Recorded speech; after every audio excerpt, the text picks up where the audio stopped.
Thank you for joining us. I'm Dr. Dustin Byrd. I am the professor of philosophy and religion at Olivet College, and the founder and editor-in-chief at Ekprosis Press, as well as the founder and co-director of the Institute for Critical Social Theory. And today I have with me Dr. Rudolf J. Siebert, who's a professor emeritus from Western Michigan University in the Department of Comparative Religion. He also taught in the sociology department. He taught for over 50 years at WMU. He's the founder and director of two international courses, one in Dubrovnik, Croatia, and the other one in Yalta, Ukraine, in the Crimea. He's written dozens of books and hundreds of articles on critical theory of religion, on the critical theory of the Frankfurt School, books on Hegel, political theology, psychology of religion. He has, for over 50 years, developed the critical theory of religion and society. He's recently published a book, Hegel and the Critical Theory of Religion, with Ekprosis Press. He's currently working on a new book on the authoritarian personality. He's also a member of the Institute for Critical Social Theory, which was just founded in 2021. So good to have you here. Welcome, Dr. Siebert. Good morning. So today what we're going to be talking about is the Frankfurt School and the dialectics of religion. And religion is one of those things that for a lot of people in our society, in our modern society, either think is just completely passé or it has no use anymore. And a lot of those critiques that come about from on religion even come from some of those who influenced the Frankfurt School, including Feuerbach and Marx and whatnot. So if we look at this, some of these most important influences on the Frankfurt School argued for some form of abstract negation of religion and society. For instance, Feuerbach thought that God was merely a human projection. Marx thought that the critique of religion was the beginning of his emancipatory project, and that religion, especially bourgeois religion, was the opiate of the masses, quietly reconciling the proletarian masses to the class conditions they found themselves in. Lenin likened religion to spiritual homebrew in which, quote, the slaves of capital drown the image of man and their demand for a life more or less worthy of human beings, unquote. Freud famously called religion the universal obsessional neurosis and thought that religion was an epiphenomenon of the psyche, and therefore it belonged to the infancy of mankind. Nietzsche believed that an age of true religious faith was over, that the Western man had essentially killed God, yet that same Western man didn't have the courage to abandon the values and moral codes of Christianity. Nietzsche called for the transvaluation of all values that we inherited from the Judeo-Christian tradition, in many cases, even if we're still secular. Yet, despite these powerful critiques of religion, the Frankfurt School, especially Theodor Adorno, Max Horkheimer, Walter Benjamin, Leo Löwenthal, Erich Fromm, went a different direction than most of their immediate predecessors. In their work, they called for a determinate negation, an Aufheben of religion, as opposed to an abstract negation. What is the essential difference between an abstract negation of religion and a determinate negation of religion? Well, both, of course, negation of religion. But in one case, the abstract religion negation would mean that religion as such is backward, regressive, has to be left behind. While determinate negation means that some things in religion may be progressive, may be rational, and has to be rescued. Not because of religion, but because of the Enlightenment. The Enlightenment cannot do without some of the values which have been developed in religion. So therefore, it's simply the dialectical approach. It's the Hegelian approach to religion, as Marx in general took over Hegel's notion dialectics, even not only his reality dialectics. The Kapital is about the notion of the capital, how it develops, how it returns to itself, and so on. So therefore, they applied the same Hegelian dialectics also to religion. They said an abstract negation is an irrational approach. So therefore, they had this idea of transcendence or translation of religion or transformation for the enlightenment's sake, not for the religious sake. So they were not so much concerned with the rescue of religion, but they were concerned very much more with the rescue of the enlightenment, which had been endangered. And enlightenment means the bourgeois enlightenment of Rousseau and Voltaire. It means also the Marxist enlightenment, and it means the Freudian enlightenment. So these are the three enlightenment movements. And the dialectic of enlightenment we want to talk about is really the contradiction between religion and modernity, the Enlightenment movement. There was something else in medieval times. There was a certain harmony between the two. There was a certain concept of reason, which was not hostile. So Thomas of Aquinas had that synthesis of faith and reason. And then in the Renaissance and later, it splits and it becomes deeper and deeper, the abyss between the sacred and the profane. With the look forward, maybe, of a reunion again of the two. And that is what this determinate negation is about. It would be, would lead to a reunion of religion and enlightenment, in that sense that some of the values of religion would be rescued. Yeah, so why should religion be rescued in the modern world? You know, it seems, you know, especially in the American context, when you look at who's voicing these very public forms of religion, they're also very regressive. You know, it's almost like they're trying to denegate that which has already been negated, turn the clocks around and go backwards into a different time, a time even before the Enlightenment. And so some of these people are very open and honest in the public sphere about what they want in the world, eclipses modern conceptions of individual autonomy. It eclipses modern reason, and really deliver us back to some kind of almost like a medieval period, you know, that, or at least a medieval mind frame. Why should religion be determinately negated, or parts of it be rescued in this modern period? Well, the answer has been given in a certain sense by Habermas's last book about the philosophy of religion. So it is to be rescued.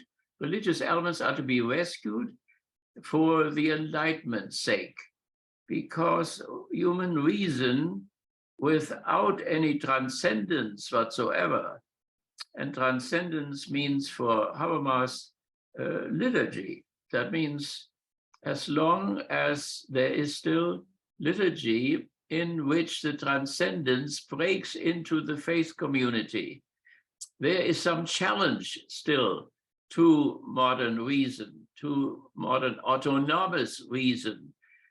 And otherwise, if a reason is left to itself without these elements, it would be endangered. So it is for the Enlightenment's sake that this rescue operation has to happen, according to Habermas, but also according to Habermas's teacher, Adorno. Adorno said, non credo, I do not believe. He did not, in a discussion with Eugen Kogan and Walter Dirks, I do not believe. Why not? Because the Christian revelation, or also the Jewish revelation, or also the Islamic revelation, are simply not sufficient. He waited for a more adequate revelation. There were too many contradictions in these revelations. So therefore, the non credo, but it's not an abstract negation of religion, but religion remains in the picture. So Habermas was educated a Protestant, and Adorno was baptized a Catholic, and then he was educated a Protestant, and then he became a Marxist.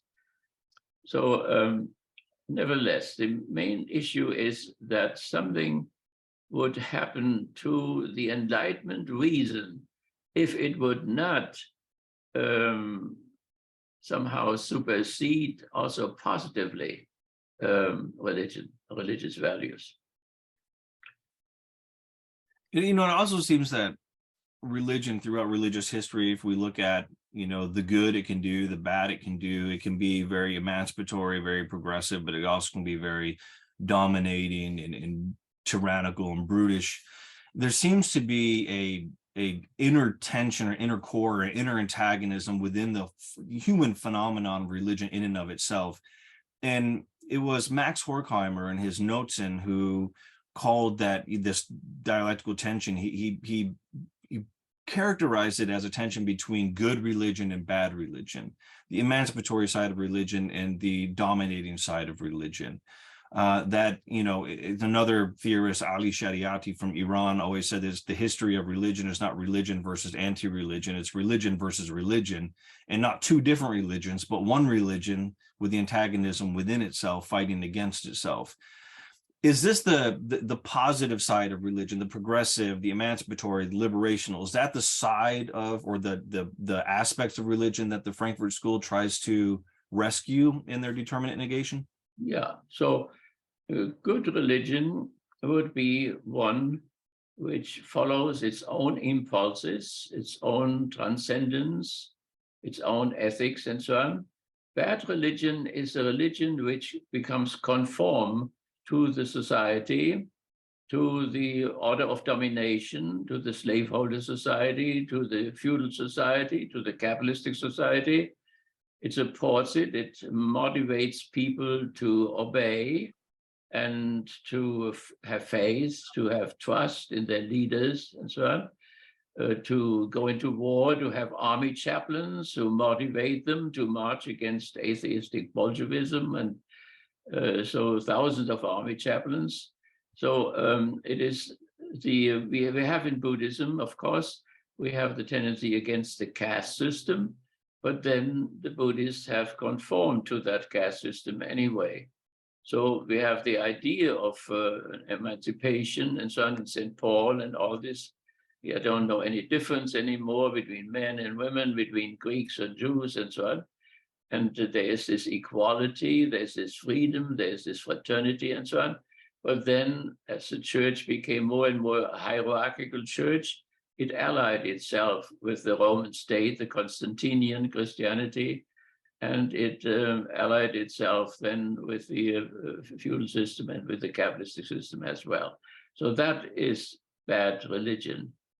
And good religion is one which follows its own values, even if it gets in opposition to the state or to the king or to the slaveholder or to the feudal or to the capitalist. And then produces martyrs, of course, and martyrs are the seed of new Christians. So the whole martyrdom comes from that religion is not conform, but opposes the state. Yeah, I think that you brought up Constantine and Constantine's, you know, trend turn there, where Christianity becomes goes from being the nonconformist prophetic religious tradition in opposition to the reality of the Roman Empire, the hierarchy of the Roman Empire, the brutality of the Roman Empire, and then somehow becomes allied with the empire as it gets closer and closer to becoming the religion of the empire in and of itself, which of course later happened in the 4th century with Emperor Theodosius. That it betrays itself in some kind of way, or betrays its essence in some kind of way, and becomes the legitimating force of the dominating power. So in that case, it goes from being, I think, what Horkheimer would call the good religion, the emancipatory, to being a religion that conforms to the state, conforms to the world as it is, and uses the world as it is for its own benefit. I mean, is that a betrayal of the prophetic nature of Christianity in this case? Well, it probably was not seen that way, except maybe by the monks. So there is the problem that, for instance, the Christian community did not take any soldiers into itself up to Constantine, and the Christian could not be a soldier and so on. And then suddenly we have that change where Augustine writes the 7-point just war theory, which then was valid for 1,500 years. The Bush administration still used it in the Iraq War. So and with the 7 points then, that meant that suddenly Christians who thought that war was always bad suddenly thought that some wars could be good, could be just, in order to rescue the Roman virgins from the barbarians attacking Rome. So, and with that come the army chaplains and so on. And so the whole 1,500 years of Constantinian Christianity, which we thought in the Second Vatican Council or so, that it had come to its end, but it hasn't come to its end. We have here Christian nationalism in this country, which very much continues this type of Constantinian Christianity. There's the whole issue with Horkheimer that they think, like Bonhoeffer too, that originally Jesus did not intend to develop a new religion. So the issue of the religionless Christianity, and Bonhoeffer became a martyr for this religionless Christianity. So before he was delivered to the concentration camp where he was hanged in southern Germany, he went to a Catholic church, and a Baroque church with all the figures and so on. And he told his Soviet colleague, who was his co-prisoners, he said that this would all come to an end. So he thought more of a Christianity which was not a religion, but which was a prophetic type of a teaching. And he lived it to the point where he was nakedly hanged up in this Bavarian concentration camp. So yeah, that is the whole problem which we have today. And so there is a lot of bad religion around, but there is also good religion. So Horkheimer would call the liberation theology, or the Christian communities in Latin and Central America, that would be good religion. But they also have the martyrs. So in El Salvador, 70,000 members of the basic Christian communities died, and Romero was assassinated. And interesting enough, Pope Francis canonized him. That meant that the church finally said Romero was right, and not the Arena Party, the fascist party and the fascist government. So that his resistance against this government was the right thing to do. That is why he was canonized. But the Pope himself has his dark moments where he was not strong enough to stand up against the fascist government in his country, did not support the liberation theologians sufficiently, and with one of them he reconciled in Frankfurt and St. Georg. They celebrated a mass together, but another one died without this reconciliation. So there is a tension even in the present papacy. Yeah, I think, when you're discussing Dietrich Bonhoeffer, that's a really good example of this tension between good religion and bad religion, as so much of the institutionalized church in Germany during the Third Reich, allied themselves with it, with the Reichskonkordat and whatnot. And yet you had the confessing church, and you had Bonhoeffer, and you had those who remained in opposition to fascism from a Christian perspective, right, whereas so many other Christians fell in line with it. They, if they didn't already have the same prejudices, they adopted the same prejudices. They looked to the fascists to protect them from the evils of Bolshevism. And in many ways, they lost that negative essence of of Islam, the negativity, or not of Islam, but of Christianity, the negativity of Christianity, the one does not conform to this world aspect of Christianity in their attempt to, in this case, gain power. You see the same thing recently in America, as you were saying, with Christian nationalism, the idea that, yes, this Trump guy is not really one of us. He, he completely embodies all the 7 deadly sins all day long, every minute of his existence. And yet, this is the kind of person we need to fight for us because it gives us power, it protects us, it forwards our self-interest. That to me seems to be what Horkheimer is really getting at with this bad religion, that leaves behind the good aspects. And that good aspects, those emancipatory aspects, are what the Frankfurt School hopes to, as you said, translate into post-metaphysical language. Right. Yeah, I mean, we have it in a classical form with us when you look at the Fox News and you look at the Eternal Word television network. They cooperate very closely to each other. With each other, and Raymond Arroyo is even an anchorman in both of them, contributed to both of the networks. And this is extremely right-wing and extremely authoritarian, and their continually very good religious elements are somehow used for these right-wing propaganda attacks, continually, day after day, night after night. And millions and millions of people listen to both of these stations.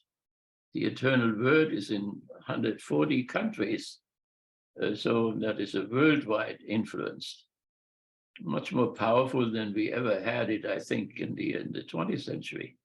Mm-hmm. So we are right in the middle of it, and sometimes that what is closest to oneself is the most invisible for oneself. We are in the middle of it. That we are.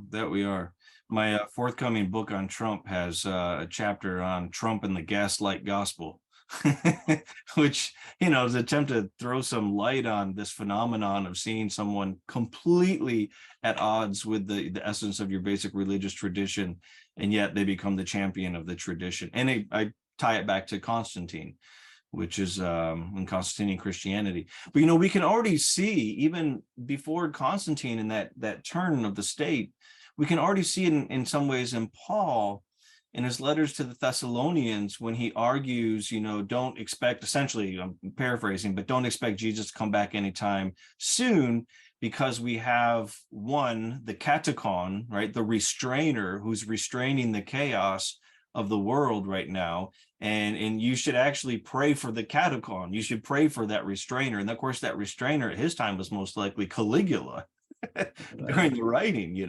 So here, he's in Paul is basically saying to them later on in the book of I think it's 2 Peter, where he tells people to obey their masters. Even if they're cruel and harsh, obey them. God put them over you.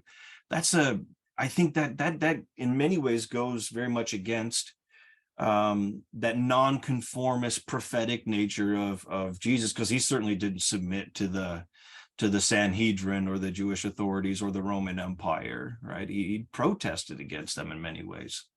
Yeah, I mean, when we compare Spartacus and Jesus, the Jesus movement is much more tricky than Spartacus. Spartacus made a direct attack on Roman power and was conquered, and 10,000 slaves were crucified at the Via Appia and so on, shortly before Jesus.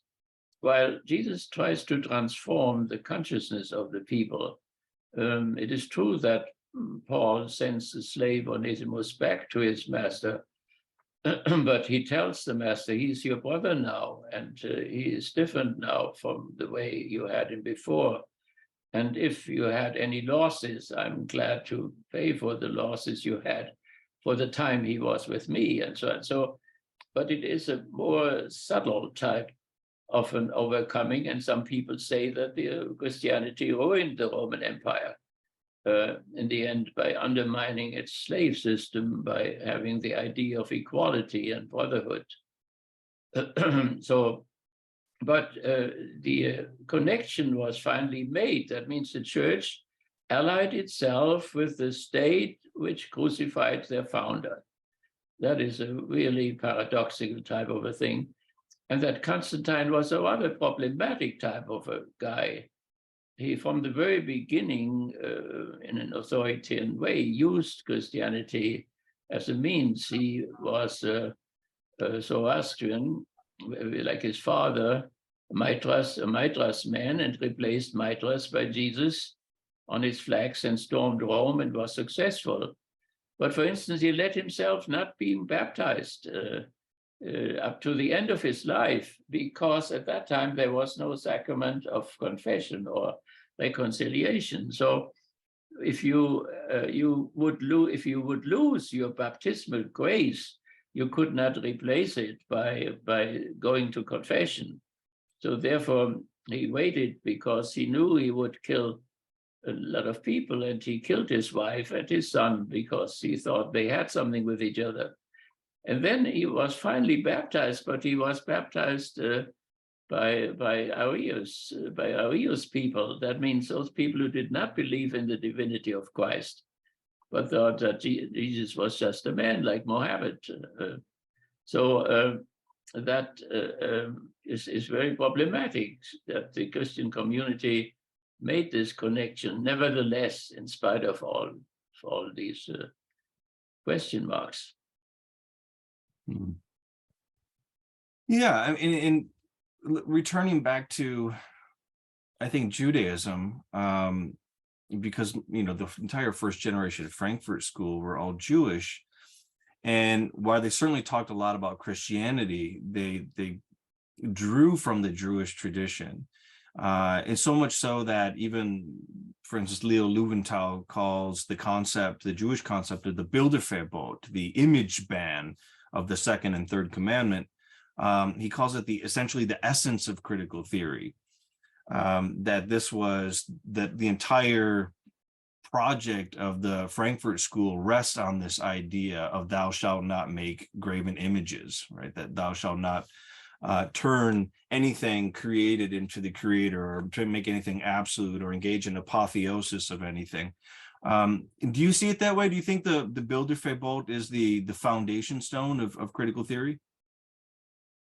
Well, maybe I wouldn't go that far, but I think it was very important at least for Horkheimer and Adorno and Benjamin. It was two commandments. So the Bilderverbot, not to make images, and also not to abuse the name of God. But there was a long tradition of that already. So some Jewish people would never use the name of God at all in order not to abuse it. And of course, the whole issue with images. So it was definitely important in the whole struggle against idolatry. They saw in our present civilization the idolatry of capital and other idolatries. So the image verbot is the law against making any finite element into the infinite, be it a leader or a party or a state or capital or whatever. So from this point of view, civil society is, as it exists now, very idolatrous.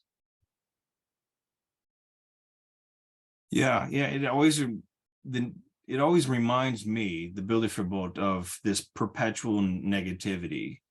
Because they're not seeing it in a theological sense of, thou shalt not make any graven images of our God, our Jewish God. They translate it into political philosophy, anti-capitalism, anti-nationalism, nationalism that, of course, makes the state or the leader into the great leader sent by God with absolute authority, and capitalism, of course, is the domination of the profit motive, and money being the center of all things. And so therefore, for me, they translate it into a philosophical negativity that nothing in this world can rise to that kind of level, because it creates these ideologies, and any ideology can become a means by which masses of people are murdered, suppressed, oppressed. And so to me, it always seems that by holding on to the Bilderverbot, it creates people who are perpetually nonconformist. They're always seeing not pathologically always seeing the negativity and only the negativity, because that's pathological, but always seeing the limits of the good and the bad, and always willing to critique anything. No sacred cow is left unslaughtered. Yeah, I mean, that is, of course, the Enlightenment, the whole Enlightenment movement has this negativity in itself. But I mean, there is also something positive if you want to. So Horkheimer put on his gravestone and that of his parents, Psalm 91, "In you, eternal one, alone I trust." This is really Jewish. I mean, that is the Psalms, you know. So in that sense, there's a real piece of a believer there. So particularly to put that on his gravestone, "In you, eternal one, alone I trust." And we have to see, of course, that this more positive turn to religion has something to do with the disappointment which the Frankfurt people went through, because they believed with Marx, originally critical theory was a cover name for historical materialism. So they hoped that the workers would rise against Hitler and his power, against fascism and against capitalism. You cannot talk about fascism without talking about capitalism, or capitalism without fascism, and so on. So, but the workers didn't do that.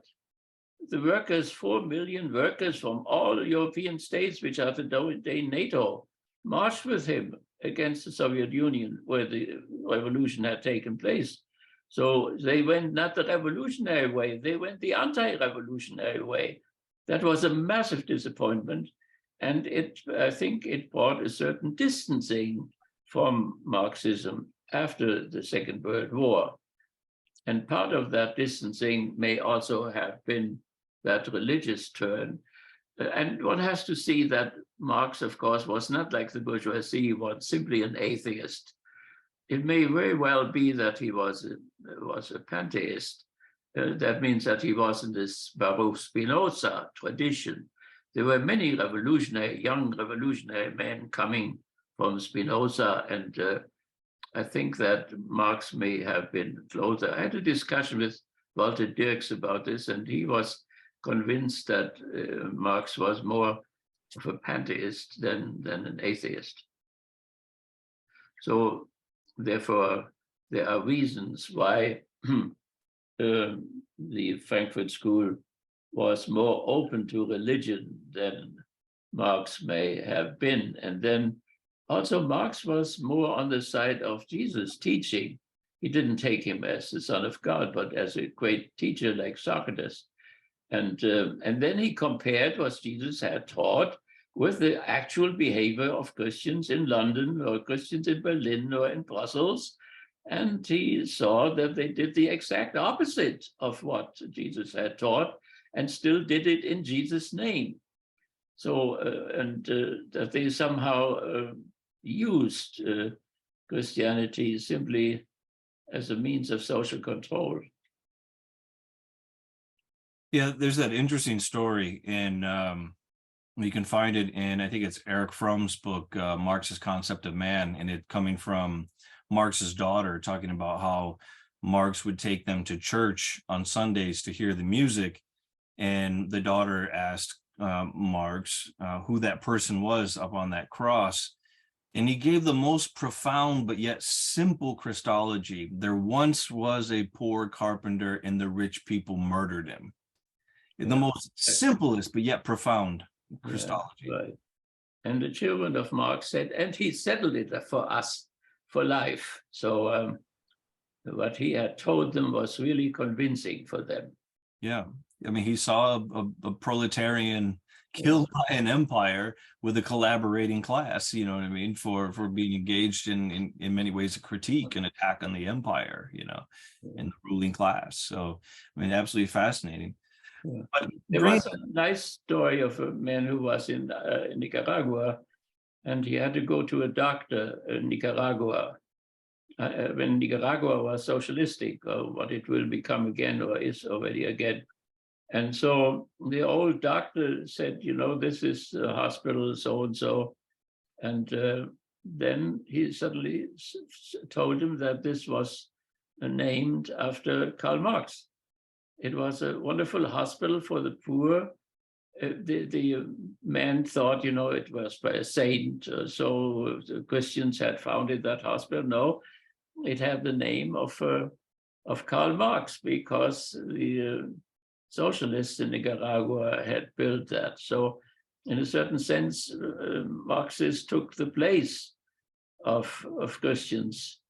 And that is a reason, of course, for right-wing Christians to fight Marxism. As, for instance, Christian historians never want to accept that Spartacus died on the cross. They think Spartacus died in battle, which is very important, because otherwise Spartacus moves too close to Jesus. And so it is this competition, I think, which makes Fox News and also the Eternal Word so unbelievably hostile against Marx and whatever is Marxist, and they see Marx everywhere. So we see that the dialectic of religion and enlightenment is a very important issue, very much with us. yeah, it's interesting living in a very, obviously the center of global capitalism, that the religious voices that are the most loud or present or in the public sphere are always ones that bring together Christ or Christianity in capitalism. And yet, you know, it's really, at least from the perspective of Walter Benjamin, I want to read a little piece here.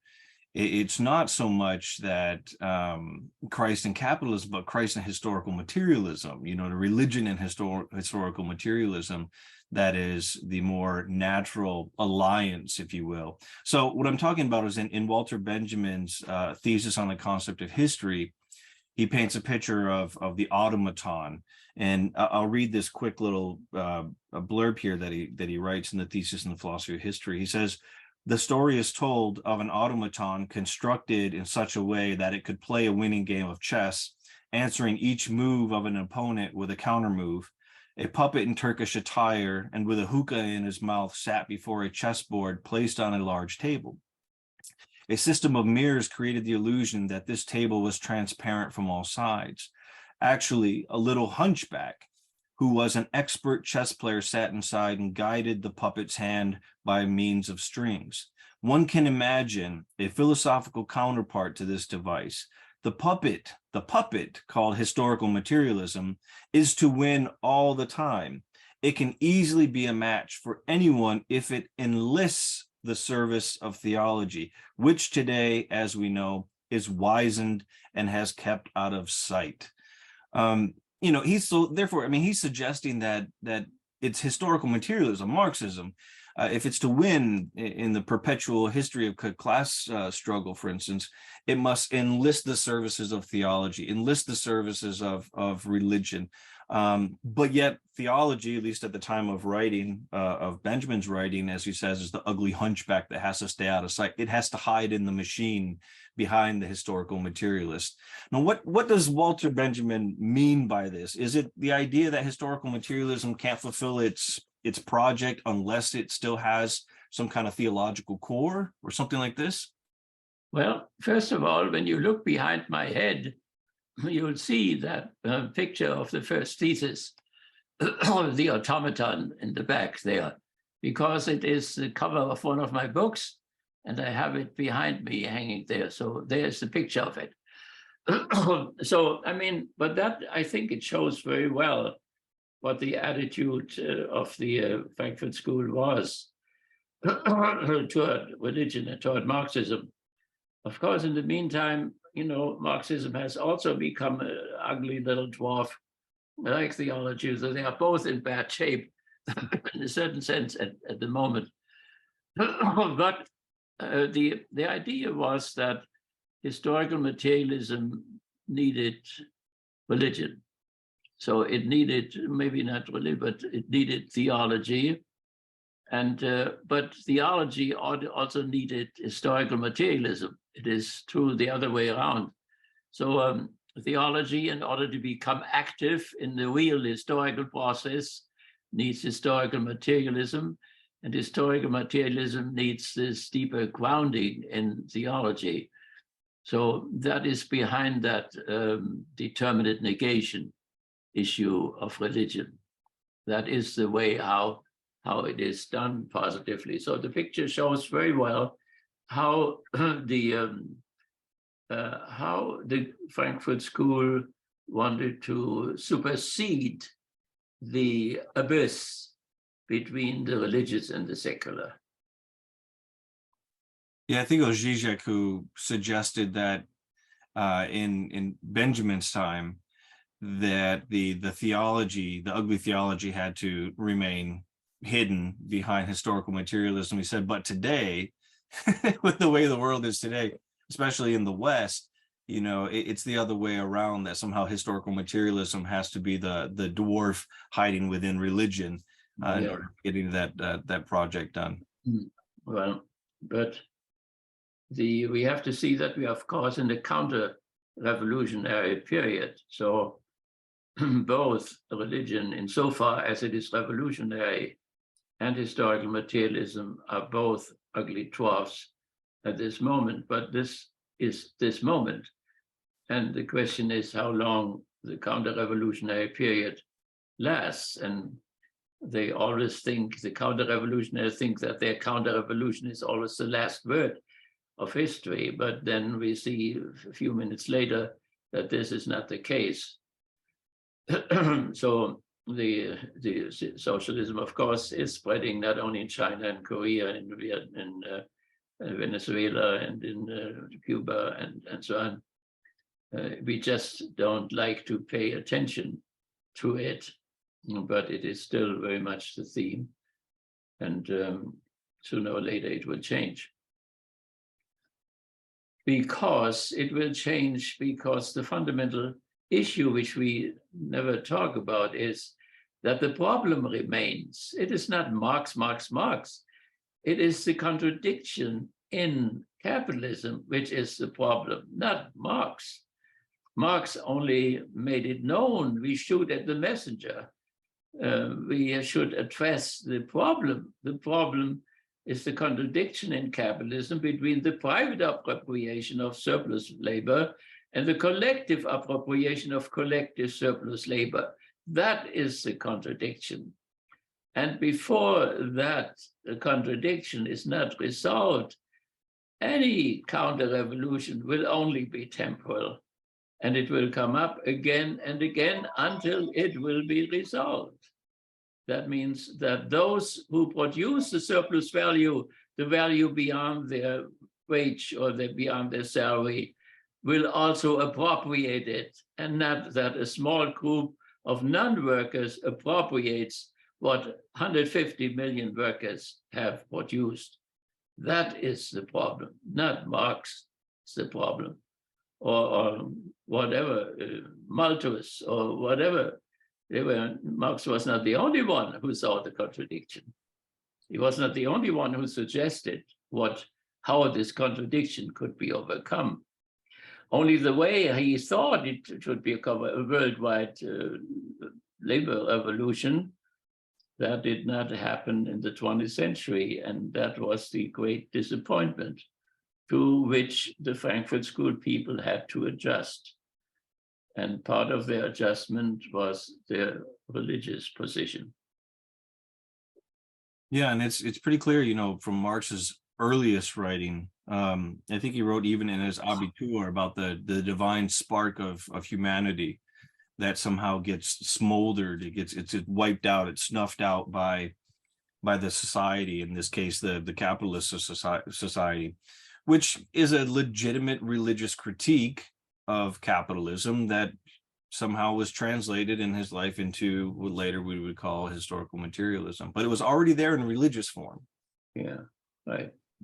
Yeah, I mean, Marx and his father, they were Kantians, first of all. And then he became Hegelian, and then he became a Marxist himself. So, yeah, and that happened then with the Frankfurt School too. So it cannot be called Marxist as such. It could also be called Nietzschean as well. Nietzsche, who was the last bourgeois enlightener. And Adorno was very much taken by him, or a Schopenhauerian. Horkheimer and Adorno were definitely Schopenhauerians. So was Freud, but so was also Hitler and Goebbels. And here we have to revise, all the propaganda which we had about fascism. Fascism is not a little man with a little beard or whatever, or Hitler or Mussolini or whatever.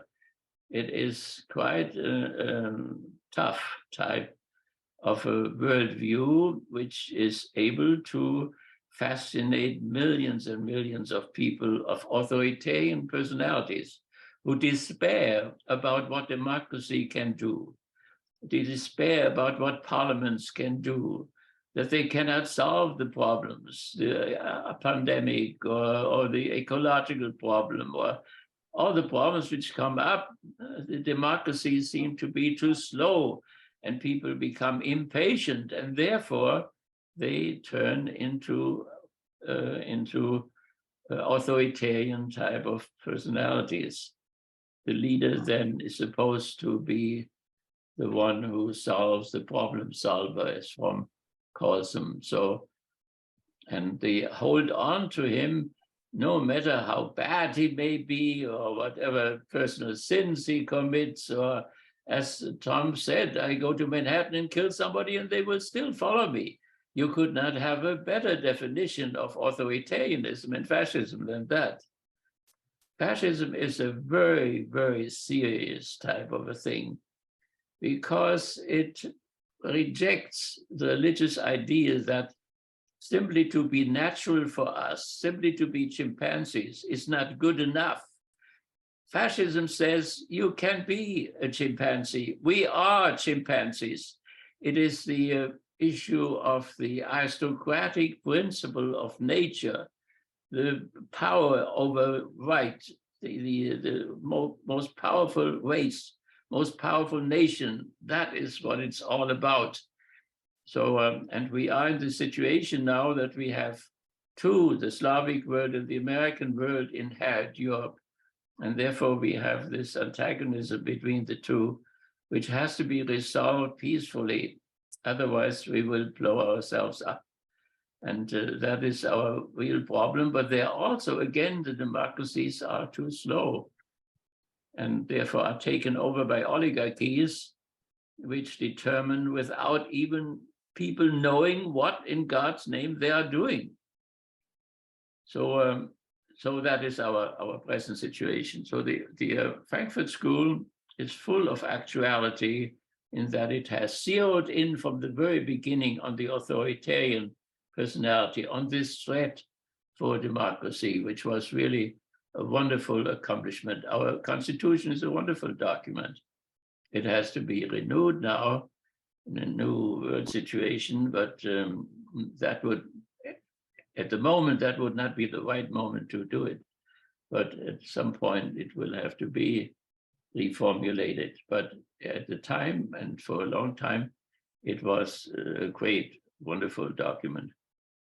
So, and there is included the idea, of course, of, we did not add the idea of democracy to the Constitution. That is also French inheritance already. The French Revolution had strong democratic elements which were overcome by Napoleon then. But Napoleon was celebrated by Beethoven in the Ninth Symphony and so on. So then we have already this issue that one celebrates authoritarian people because they get things done. That is the issue. So therefore, we have to see that we develop a democracy which can get things done, which can also defend itself, which is strong enough to defend itself. Yeah, that's the basic thesis in Plato's Republic, and how democracy, those who are put in charge don't have the capacity to address the needs and the problems and the situations. They don't know what they're doing, and people get frustrated, and before long they're clamoring for the tyrant who will, like you said, with efficiency fix all these problems, but nevertheless they're still a tyrant. Yeah, and he promises and he doesn't keep his promises. Yeah, and that's in the Machiavellian moment, right? Right. Make the promises, but don't pretend to keep them. Yeah, exactly. So I have one last question. If we tie us back to the second generation of critical theorists, in terms of Jürgen Habermas, who in the last few decades has written a lot about religion. He's probably one of the most, still today, most influential philosophical voices who's open to religion and religious people, as opposed to shutting it down as, following Marx or Freud and say that it's just passé and it needs to go, belongs to the infancy. And yet here's Habermas, second generation, the Frankfurt School, still open to religion. And he believes that if religion is to enter into the post-secular public sphere, wherein its semantic and semiotic material can contribute to the democratic will formation, can contribute to the discussions about how a country, how a people should be run, how legislation should be crafted and what's in the legislation. He believes that such religious material has to be translated from what he calls the closed semantic universe. Him and Rawls have that same language, that has been translated from the closed semantic universe of religion into post-metaphysical reasoning. So reasoning unencumbered by the semantics, if you will, or the worldview of the religion in and of itself. Is that possible to translate that kind of material into secular political language, post-metaphysical language? Well, yes, I think so. I visited Habermas in Frankfurt several times, and I participated in seminars with him and Appel, with whom he cooperated a lot. So can that be done? It has been done. When you think of égalité, liberté, fraternité, where does that come from? These were Catholic Frenchmen who turned into enlighteners. And already from Galileo on, they were all pious Catholics who suddenly became more and more enlightened, and their church did not accept the Enlightenment and the church could not see themselves any longer in those enlightened believers. So Galileo was a believer, and at the same time he was a scientist and so on. So the Habermas, of course, as even a pastor, I think, in his family story, but of course he was in the Hitler Youth too, and other things. And then he was fascinated when he suddenly, after the war, they came in contact with Horkheimer and Adorno, and he was not in good terms with Horkheimer, but he was in very good terms with Adorno. And so the religious thing was not there in the beginning. But in the recent decades, he became, and it is the most outstanding philosopher of our time. He became more and more interested in religion, exactly by studying autonomous reason. There's some misunderstanding which Catholics always have. They think Thomas Aquinas made that synthesis between faith and reason. So we have settled it, and we hold on to Thomas Aquinas, and then we have settled it.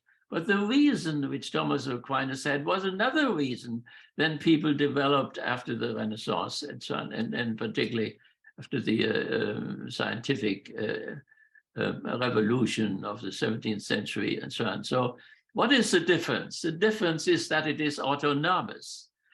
That means it is no longer under control of faith. It is no longer under control of the church or of the hierarchy hierarchy of the Holy Inquisition. It has rebelled against them.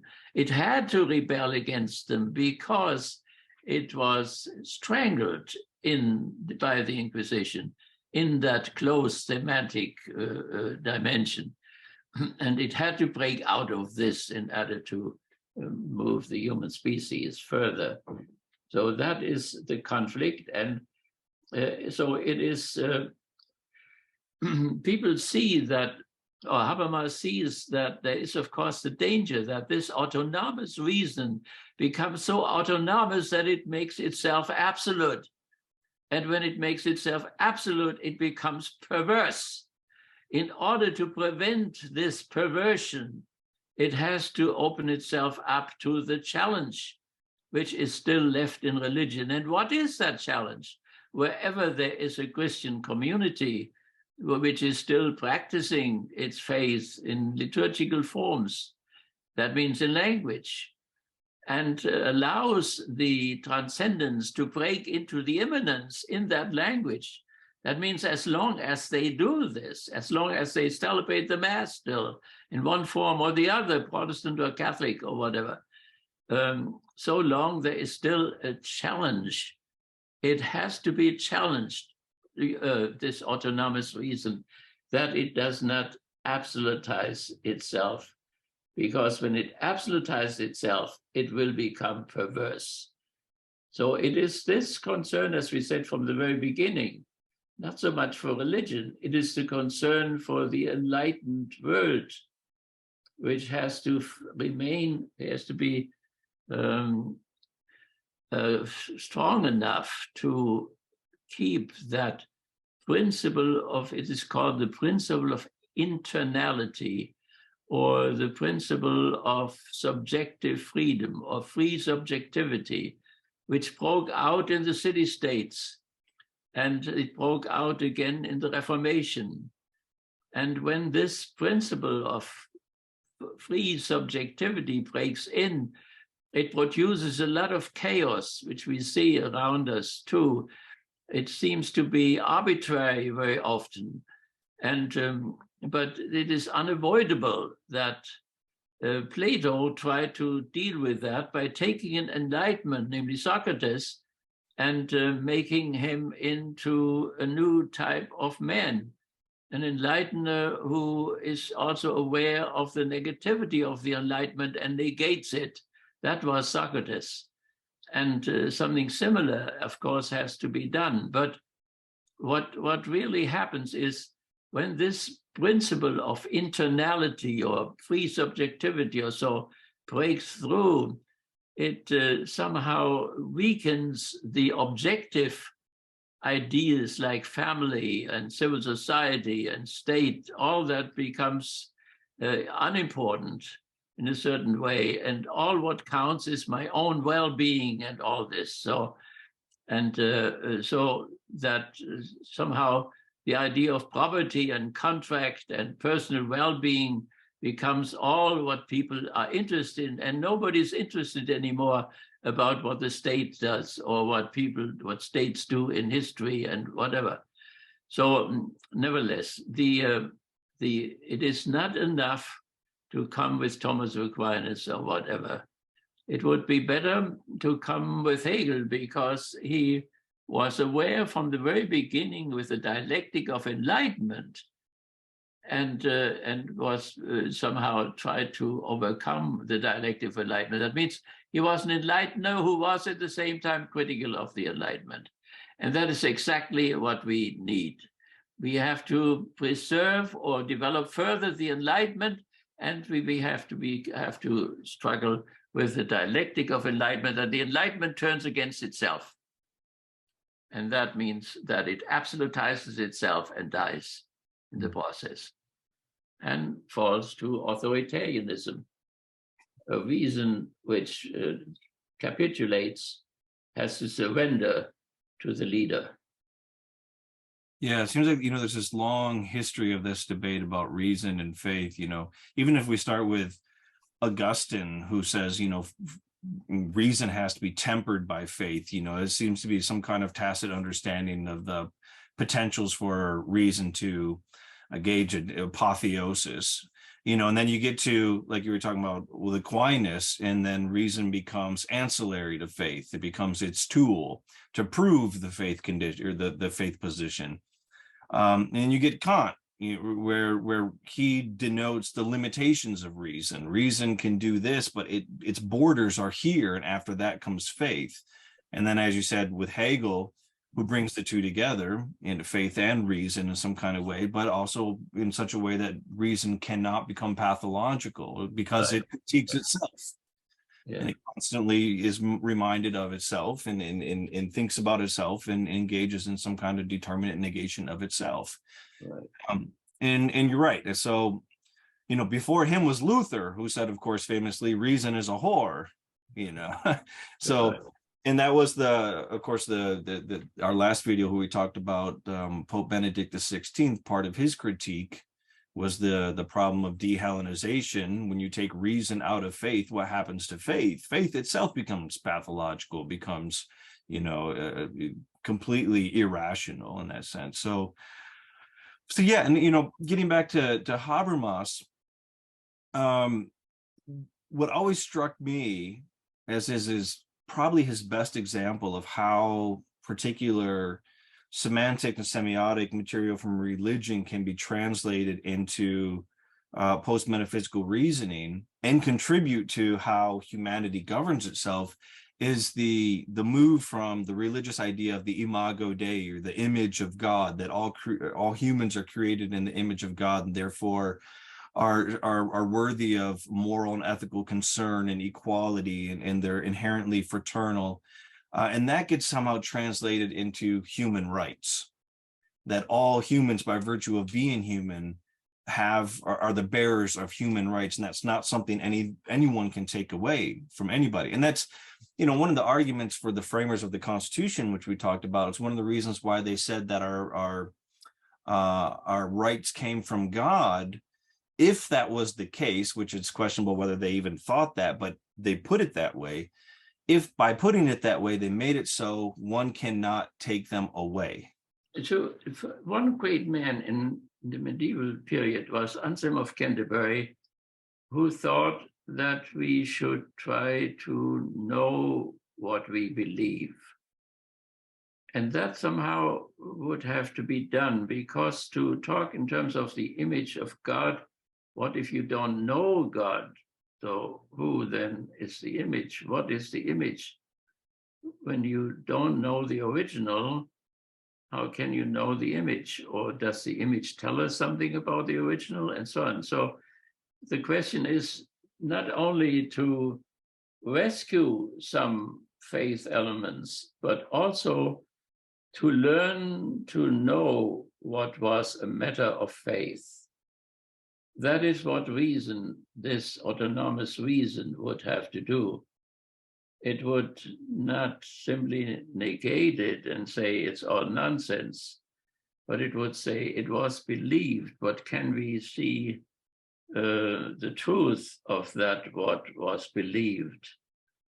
Can we get enough evidence of that?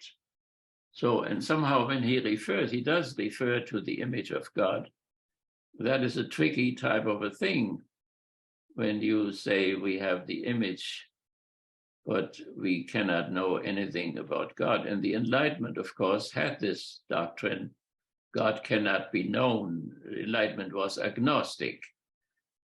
The deism, which is an invention of the Enlightenment, Rousseau and Voltaire invented it because Catholicism was a bad religion in the sense that it had supported the kings and of God's grace, and so on and so on. So therefore the revolution to decapitate them, one could not do that in the name of the religion which had legitimated them, and therefore Catholicism had to be replaced by deism. But deism simply said that God had created the world and then he left it to itself.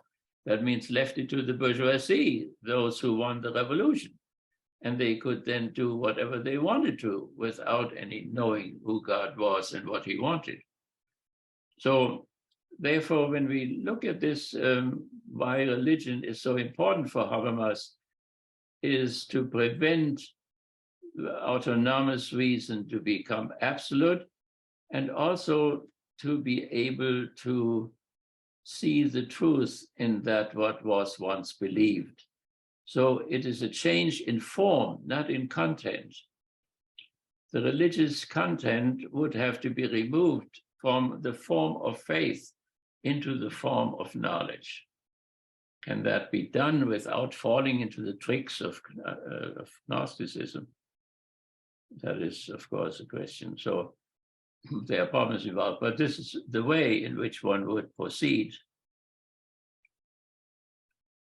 Yeah, and it's one of the things that he's talked about in his last books as well, is how philosophy constantly returns to religion, because in many ways, especially modern philosophy rooted in autonomous reason, oftentimes exhausts itself and returns to religion, not for some kind of inspiration, but literally for material, right? How do we think about these things that have throughout the course of human existence been expressed in religious ways?